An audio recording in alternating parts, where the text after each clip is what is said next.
E aí, pessoal inteligentista, como é que vocês estão? Espero que muito bem. Boa noite a todos. Bom, na live de hoje eu decidi tratar da temática dos alienígenas. Esses alienígenas sempre aparecendo nas pautas, né? Nos jornais. E essa semana teve alguns militares que foram para o Congresso americano dizer que o governo dos Estados Unidos está escondendo material biológico de alienígenas. Bom, aqui no canal tem um vídeo original que eu produzi de 1h30 falando da invasão alien, né? E tudo isso vai se intensificar cada vez mais, tá? Bom, boa noite a todos. Boa noite, Roger. Boa noite, Paulo. Boa noite, Bruno. E pessoal, eu separei aqui essas notícias, vamos dar uma olhada, tá? Então, todos os jornais aí do mundo começaram a falar. Estados Unidos tentaram recriar OVNIs e obtiveram material não humano, diz ex-oficial. Né? Várias notícias assim, né? Ex-militares dos Estados Unidos depõem sobre OVNIs nessa quarta-feira. Parlamentares acusam o governo de manter segredo. E não poderia faltar a NASA. A NASA vai apresentar relatórios sobre extraterrestres, diz diretor. Mês que vem eles estão prometendo isso. Então, dado todo esse contexto, eu achei muito interessante voltar a falar dos aliens, tá? E eu separei aqui alguns vídeos para reagirmos. Documentários antigos, basicamente vários casos ufológicos do Brasil. Essas coisas não são novas, tá? As pessoas falam sobre alienígenas desde a década de 30, pelo menos. Tem, mais de 100 anos essa coisa. E no Brasil teve a noite dos discos voadores, avistamentos em vários locais do país, onde a FAB, a Força Aérea Brasileira, foi acionada. Esse é um caso conhecido. Tem o ET de Varginha, que é conhecido no mundo todo, né? Então vamos reagir a tudo isso daí um pouquinho na live de hoje, tá? Eu preparei um material legal.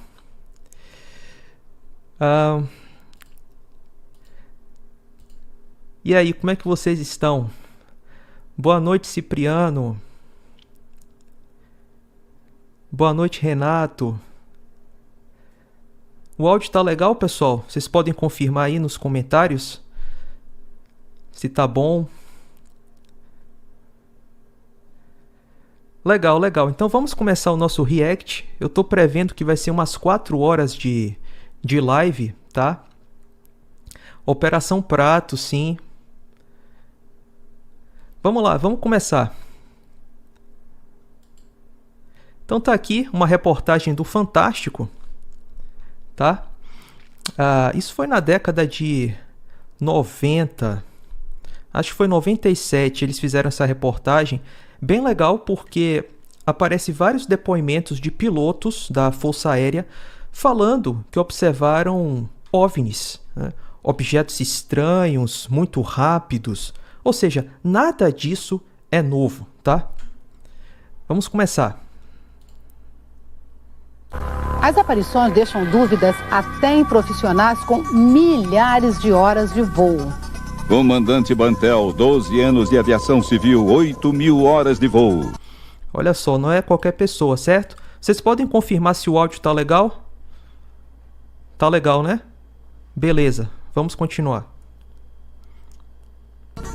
Ele acompanhava o voo na nossa lateral o tempo todo. Comandante Souza Freitas, ex-piloto da FAB, 12 anos de aviação civil, 13.000 horas de voo. Durante essa aproximação, o alvo se deslocou em zigue-zague. Comandante Kleber, ex-piloto da FAB, 12 anos de aviação civil, 9.000 horas de voo. Não tem uma forma definida, era uma luz muito forte. Então tu percebe que esses fenômenos, eles têm certos padrões, certo? Zigue-zague, uma luz muito forte, muito rápido. Basicamente, quase todos esses avistamentos têm esse tipo de padrão. Comandante Pravato, 22 anos de aviação civil, 15.000 horas de voo. O Sintacta, o centro de Brasília, ele procurou no radar e achou. O mais célebre caso de avistamento de um objeto não identificado por um piloto no Brasil aconteceu em 82, com o comandante da VASP, Gerson Maciel de Brito. À esquerda eu via na minha janela um ponto luminoso que pela coloração não era o normal. Aí até chamei o primeiro oficial e o engenheiro de voo, vocês estão vendo aquilo ali? Eu olhei e tal, ponto amarelo, pousado. Nós estamos voando a quase 1.000 km por hora. E a velocidade relativa nossa, quer dizer, mesmo a distância, dava a impressão que ele estava nos acompanhando. Quando estávamos quase na vertical de Belo Horizonte, aí nós observando, começou a haver a aproximação maior. Quer dizer, começou a vir o ponto, começou a aumentar a intensidade de luz, compreende? Aí eu pude delinear o objeto, vamos dizer, fisicamente, não só a emanação da luz, como o perfil, como fosse dois pratos superpostos. Olha só, 2 pratos, hein? Um disco voador. Não há razão nenhuma, penso eu, para esse senhor estar mentindo. Eu acredito no testemunho dele, certo? Do tamanho de uns 2 jumos, assim, enorme. O engenheiro de voo falou, comandante, o que é isso? E o primeiro oficial também. Aí eu falei, isso pode ser um objeto não identificado. Naquela noite, o Centro de Controle em Brasília consultou um comandante da Transbrasil que voava na mesma área. Aí eu respondi que eu estava ciente, que inclusive já estava também observando, e que eu confirmava tudo aquilo que o Brito tinha relatado ao Centro Brasília. Na época, tripulantes e passageiros confirmaram o avistamento. Olha só, interessante isso, não? Não é apenas os pilotos, tem mais gente confirmando. Então, difícil pensar que todo esse pessoal está mentindo, né? Difícil. Dias depois do episódio, o astrônomo Ronaldo Mourão fez um voo na mesma rota e no mesmo horário.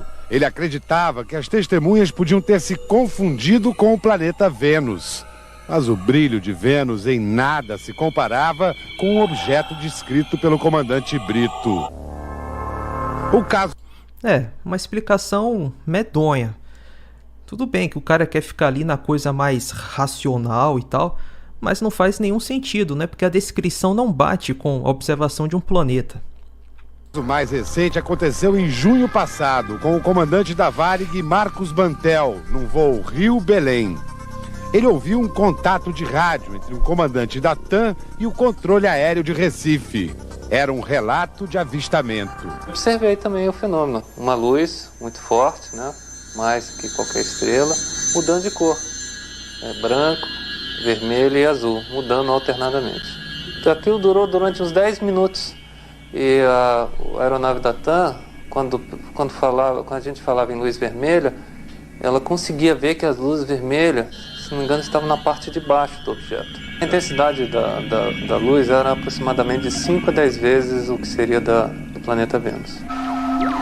Em 86, 21 objetos não identificados foram detectados pelos radares do Sindacta, no espaço aéreo de São Paulo.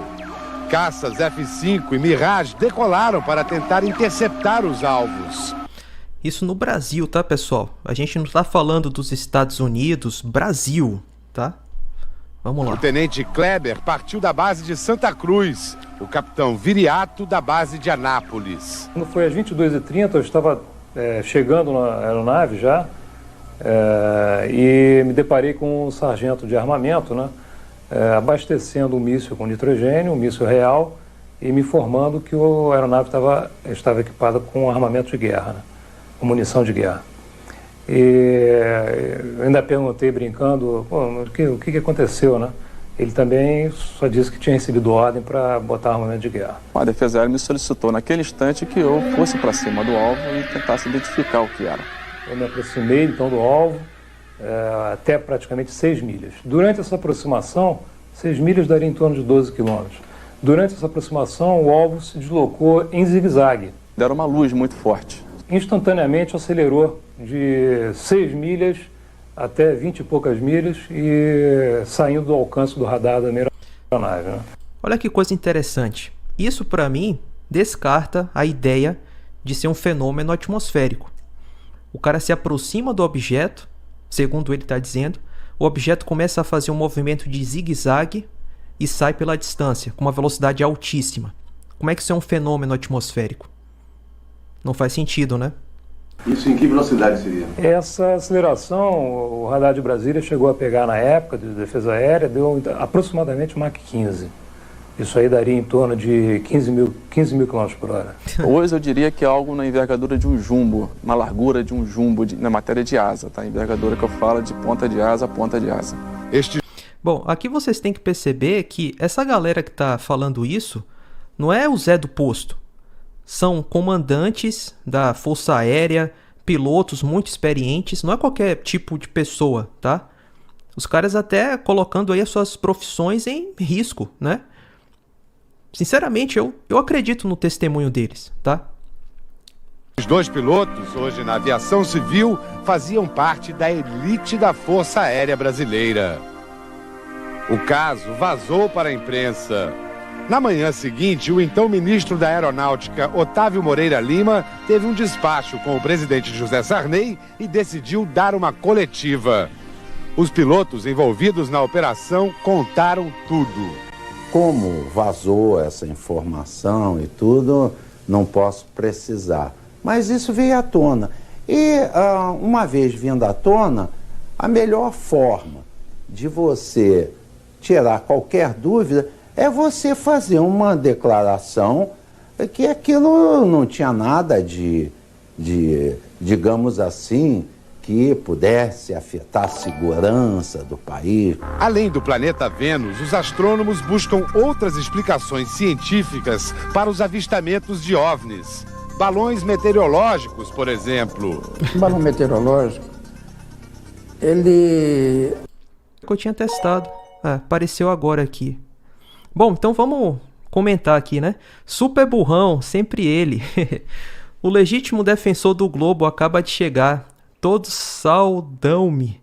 Estou sentindo que você vai se converter à causa alien, seu geocentrista. Finalmente um assunto de verdade para nós falarmos nessas lives. Ah não, os alienígenas são demônios, né? Eu fiz um documentário de 1h30 sobre isso. Não tem conversão com esses caras, não.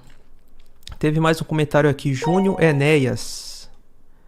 Espera aí que eu vou jogar na tela.